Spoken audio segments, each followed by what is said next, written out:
Mahilig ka din bang gumala at i-explore ang ganda ng Pilipinas? Guys, meron ngang lugar dito sa may Nueva Ecija na talaga namang patok sa tao. Talagang kinagigiliwan, bata man o matanda. Dito lang yan makikita sa may Tanawan. Ayan, andito kami sa El Pobre View Deck, sa may taas, sa pinakataas guys, kung saan makikita nga ang buong Tanawan.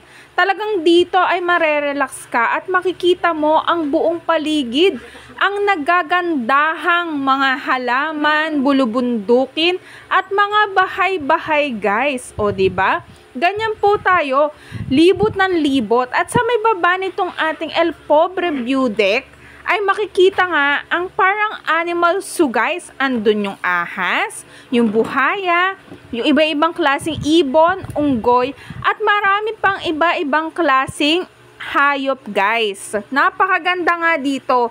Ayan, at pwede rin kayo ditong kumain. Meron din po kayong mabibilan dito na mga pagkain.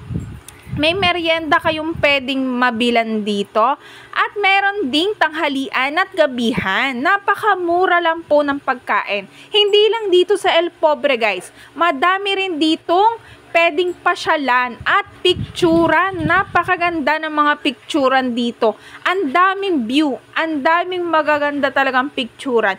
Kaya kung talagang mahilig kang gumala at interesado ka, guys, dito lang yan sa Tanawan. Ikutin mo yung buong Tanawan. Isa pa lang guys yung pinupuntahan namin. Talagang grabe.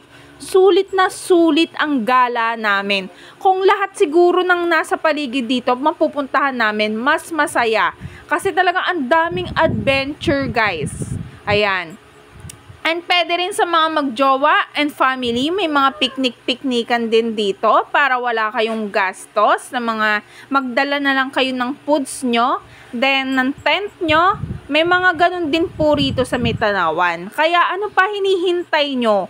Kung kayo ay interesado at mahilig gumala, tara na dito guys sa may Tanawan sa Nueva Ecija na talaga namang napakaganda at sigurado magkaka-interest ka guys. Ayan. Nakita nyo naman guys, kung gusto mo magpakain sa unggoy, pwede naman siya guys, papakainin mo siya.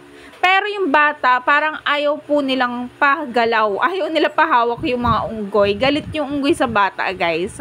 Lagi syempre titingnan ng parents. Hindi pwedeng sila lang. Lalo na may mga nakawala pong ahas na malalaki guys.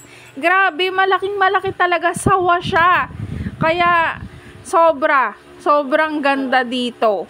Kaya ano pa hinihintay nyo? Tara na guys, pumunta na kayo dito at mamasyal dito sa may El Pobre, Tanawan. Dito lang yan sa Nueva Ecija.